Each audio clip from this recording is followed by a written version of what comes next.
দিন আমার এমন অভাব ছিল, আমি পলিটেকনিক করে ভাত কিনে নিয়ে তাকে খাওয়াইছি। এমনও দিন ছিল বরিশাল টু ঢাকা দুজনে খালি লঞ্চে গেছি, আমাদের থাকার জায়গা নাই, ফ্যামিলি মামলা করছে আমার বিরুদ্ধে, আমি ওরে নিয়ে লঞ্চে কাটাইছি।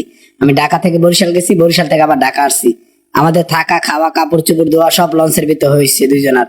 আমার লাইফটা যদি সে শোনে, সে বুঝতে পারবো যে আমি তারে কতটুকু ভালোবাসি।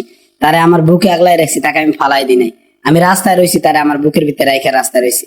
তাকে আমি যে কতটুকু ভালোবাসি আমার আল্লাহ ছাড়া কেউ বলতে পারে না। যদি তাকে আমি ভালোই না বাসতাম, সে চলে যাওয়ার পর আমি আর্জেন্ট টিকিট করে কিসের জন্য বাংলাদেশে আসলাম। আমাদের ভালোবাসার সম্পর্কে বিয়ে হয়েছে, ফ্যামিলির মত ছিল না, আমরা দুইজনের মতে বিয়ে হয়েছে। আপনার ব্যর্থতা কি ছিল যে সে পরকীয়া প্রেমিকের হাত ধরে চলে গেল? সেটা আমি বলতে পারি না যে আমার ব্যর্থতা কি ছিল। আমি তো জানি যে আমার এহকাল পরকাল সে ছিল, আর তারও এহকাল পরকাল আমি ছিলাম। আমি তো তাকে ভালো রাখার জন্য প্রবাসে নিয়ে গেছিলাম, যে আমার কাছে থাকবো, শান্তিতে থাকবো, ভালো থাকবো। তার জন্য এমন কিছু নাই যে আমি না করতে পারি। যে জায়গায় গেছি তাকে আমি হাত ধরে ধরে রাখছি, যে আমি তাকে অনেক ভালোবাসি। তাকে আমি যে কতটুকু ভালোবাসি আমার আল্লাহ ছাড়া কেউ বলতে পারে না। যদি তাকে আমি ভালোই না বাসতাম, সে চলে যাওয়ার পর আমি আর্জেন্ট টিকিট করে কিসের জন্য বাংলাদেশে আসলাম। তাকে কেন পাগলের মতো খুঁজতেছি। আজকে ঈদের দিন, তারপর আমি ঢাকা শহরে ঘুরতে আসি আর তাকে খুঁজতেছি। আমি তো ফ্যামিলির সাথে ঈদ করতে পারতাম, বাবা মার সাথে, আমি তো তাদের সাথে ঈদ করলাম না। কতটুকু ভালোবাসতেন? তাকে আমার জীবনের থেকেও বেশি ভালোবাসি। এত ভালোবাসার পরেও কেন আপনার হাত ছেড়ে অন্যের হাত ধরে চলে গেল? আমার কাছে মনে হয় কোনো কিছু কমতি ছিল, তার জন্য সে চলে গেছে। সেই কমতিটা কি ছিল আমি বলতে পারতেছি না। যে সে আমাকে বলছে যে আমি তার এহকাল পরকাল। সেই মেয়েটা আমার জন্য এমন একটা দিন ছিল, আমি যদি রুমে না যাইতাম সে আমার জন্য ছটফট করতো।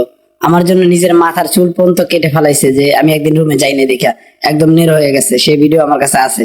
তাই সেই মেয়ে কিভাবে ভাববো যে পরকীয়া প্রেমিকার সাথে চলে যায়।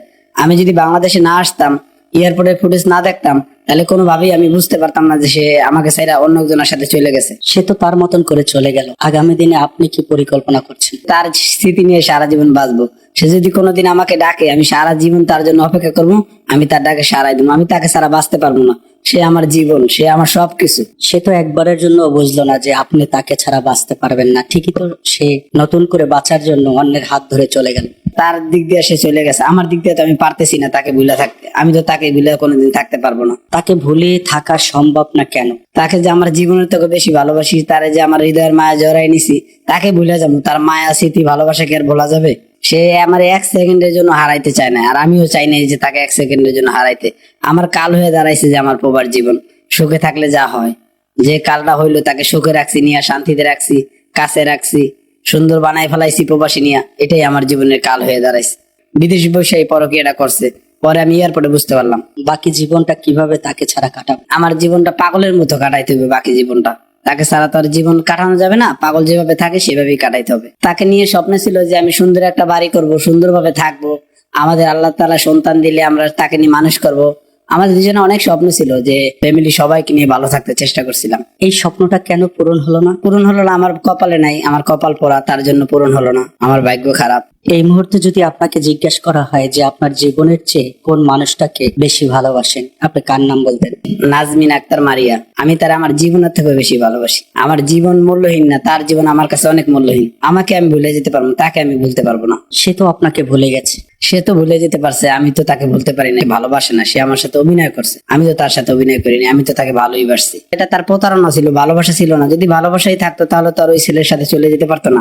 আমি তো এয়ারপোর্টে ফুটেজ দেখে, তো আমি ওইখানে এয়ারপোর্টে ফুটেজ রুমের ম্যাডামরা যদি এই ভিডিও দেখে, তারা বলতে পারবো যে এই ছেলেটা সত্যি বলতেছে না মিথ্যা বলতেছে। আমি ওই রুমে একটা চিৎকার মারছি, সবাই আমাকে বলে ভাই আপনি কি পাগল, একটা মেয়ের জন্য কাঁদেন? আমি তো বললাম না, সে তো মেয়ে না, সে তো আমার জীবন। সে তো একটা মেয়ে না, সে আমার ভালোবাসা, সে আমার বাইচে থাকার শেষ সম্বল। বেঁচে থাকার শেষ সম্বলটুকু হারিয়েছেন, এখন কি করতে চান? এখন তো পাগল যেভাবে বসবাস করে সেইভাবে বসবাস করতে হবে। আমি তো আবার প্রবাস চলে যাবো। আমি তো এদেশে থাকলে বাঁচবো না। ওইখানে পাগলের মতো ছটফট করবো, আর পাগলের মতো তাকে সারা জীবনই ভালোবেসে যাবো। তাকে আমি বিয়ে করি, বিয়ে করানোর পরে আমার ফ্যামিলি মাইনে নেয় না, তাকে ডিভোর্স দিতে বলছে। তার জন্য আমাকে ফতুল্লা থানায় জেলও খাটাইছে। আমার ফ্যামিলি পুলিশ দিয়ে আমাকে মারাইছে যে ওই মেয়েটার ডিভোর্স দিতে হবে।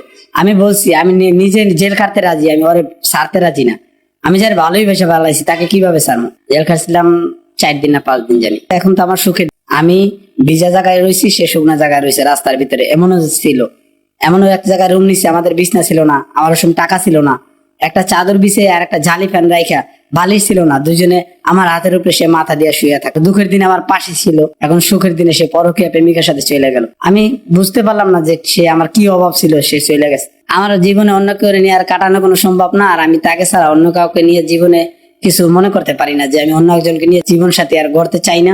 আমি তার আশায় থাকতে চাই। যদি সে কোনোদিন আমাকে মেসেজ করে বলে যে তুমি কই আছো, আমি পৃথিবীর যে কোনায় থাকি, সে আমাকে ডাকলে আমি তার আশায় আসবো। আল্লাহর কাছে আমি দোয়া করি, সে আমাকে ছেড়ে যদি ভালো থাকতে চায়, আমি দোয়া করি সে ভালো থাক, আমি তার আশায় আছি। আমার নিঃশ্বাস যতদিন পর্যন্ত থাকবো আমি আমার মারিয়ার আশায় আমি থাকবো। আমি তার জানছিলাম, সে বলতো যে আমি তার জানছিলাম, আমি তো ভাবি সে আমার জানছিল, কই জানছিলাম, জান জন সব ফালাই থেকে সে অন্যজনের কাছে চলে গেল। অভিনয়ের জানছিলাম তার কাছে।